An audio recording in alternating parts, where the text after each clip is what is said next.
નમસ્કાર મિત્રો, વેધર ઇન્ફોર્મેશનમાં આપનું સ્વાગત છે અને હું છું પરેશ. ખાસ કરીને આજની વિડીયોમાં આપણે બે ત્રણ પ્રકારની વાત કરવાની છે. એક તો આપણે તાપમાન અને પવન વિશેની ખૂબ અગત્યની માહિતી આપવાની છે, સાથે ટેકાના ભાવે ઘઉંની ખરીદી વિશે એક અગત્યનો નિર્ણય સરકારે જાહેર કર્યો છે એ વિશેની ચર્ચા કરવાની છે. અને બીજી વાત કરવાની છે ઉનાળુ પાક વિશેની. સૌપ્રથમ આપણે ઉનાળુ પાક વિશેની વાત કરવાની છે. આમ જોવા જઈએ તો અનેક જગ્યાએ અત્યારે ઉનાળુ પાકના વાવેતર થઈ ચૂક્યા છે, જેની અંદર જોવા જઈએ તો ઘણી જગ્યાએ જે શિયાળુ પાક હતું એ સમયસર વાવેલું હતું અને સમયસર પછી હાર્વેસ્ટિંગ થઈ ગયું છે, એ લોકોએ ઉનાળુ પાકનું વાવેતર કરી દીધું છે. ઘણા બધા ખેડૂત ભાઈઓ એવા છે કે શિયાળુ પાકનું વાવેતર જ લેટ થયું હતું, એને અત્યારે હાર્વેસ્ટિંગ ચાલુ છે, તો હવે હાર્વેસ્ટિંગ કરવા પછી જો કોઈ પણ પ્રકારનો પાક વાવે તો એના માટે લેટ થઈ જાય છે. એટલે હવે ઉનાળુ પાકના વાવેતરનો ટૂંકમાં સમય પૂર્ણ થઈ ગયો છે, જેની અંદર જોવા જઈએ તો તલ હોય, મગફળી છે, અથવા તો જે અડદ હોય, મગ હોય, અથવા તો અન્ય જે પાકો છે, જે પાકોનું આપણે ઉનાળામાં વાવેતર કરતા હોય છે, મોટા ભાગના પાકનો અત્યારે વાવેતરનો સમય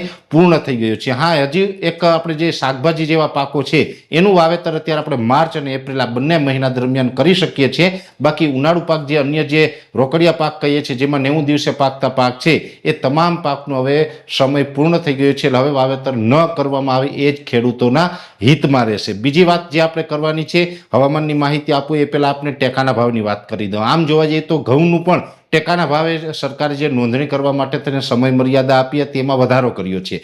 જે રીતે જોવા જઈએ તો ચોમાસુ પાકની અંદર મગફળી હોય, કપાસ હોય, સોયાબીન હોય વગેરે તમામ જે પાકોનું ટેકાના ભાવે ખરીદી થઈ હતી, એવી જ રીતે શિયાળુ પાકની પણ ટેકાના ભાવે અનેક જણસની ખરીદી છે એ સરકાર કરી રહી છે. જેની અંદર જે આપણે ઘઉંની પણ સરકારે જાહેરાત કરેલી હતી કે ઘઉં છે એ પણ ટેકાના ભાવે ખરીદી કરવામાં આવશે, અને જેની જે તારીખ હતી 13 માર્ચ, એટલે 13 માર્ચ સુધી જે રજિસ્ટ્રેશન કરાવવાનું તો આપણે નોંધણી કરાવવાની હતી, આજે 13 માર્ચ થઈ ગઈ છે. ઘણા બધા ખેડૂતોએ રજિસ્ટ્રેશન કરાવી દીધું છે અને હજુ પણ ઘણા બધા ખેડૂત ભાઈઓ છે એ ટેકાના ભાવે રજિસ્ટ્રેશન કરાવવા માગતા હતા, એટલે સરકારે 15 દિવસનો સમય વધારી દીધો છે. એટલે આજે જે સમય મર્યાદા પૂર્ણ થતી હતી, આજે 13 માર્ચથી લઈ અને 27 માર્ચ સુધીનો સમય વધારેલો છે. એટલે જે લોકોને હવે ટેકાના ભાવે ઘઉંની ખરીદી જે વેચાણ કરવું છે અને ટેકાના ભાવે રજિસ્ટ્રેશન બાકી હોય તો હજુ પણ જે ખેડૂત ભાઈઓ છે એ 27 માર્ચ 2026 સુધી ટેકાના ભાવે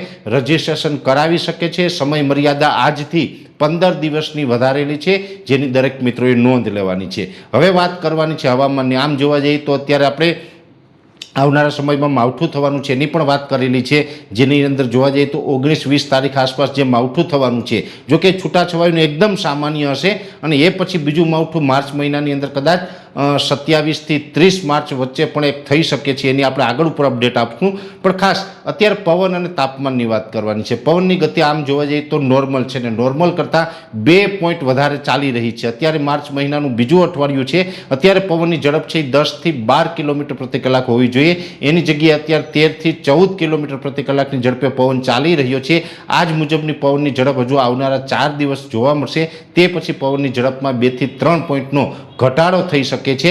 અને ખાસ કરીને તાપમાન, આમ જોવા જઈએ તો તાપમાન છે આનો રાઉન્ડ અને એક પ્રકારે હીટવેવનો રાઉન્ડ છે 9 તારીખથી ચાલુ થયો હતો, અને આપણે ઘણા બધા મિત્રોને જણાવ્યું હતું કે 9 થી 13 માર્ચ સુધી આ રાઉન્ડ ચાલુ રહેવાનું છે.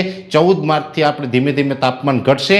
એમ આવતીકાલે 14 તારીખ છે, આવતીકાલથી અચાનક જ 2 ડિગ્રી તાપમાન નીચું આવે તેવી શક્યતાઓ છે, અને સતત પછી દરરોજ 1 થી 2 ડિગ્રી તાપમાન ઘટશે. એટલે ટોટલ 2 થી 4 ડિગ્રી સુધી તાપમાનમાં ઘટાડો થશે.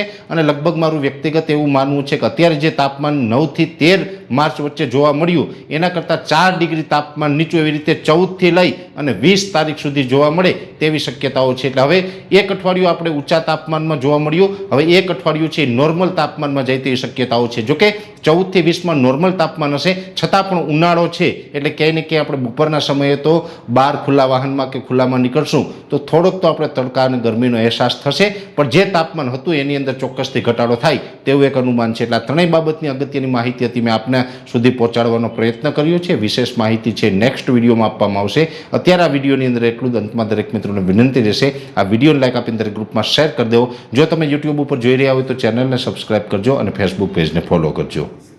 નમસ્કાર.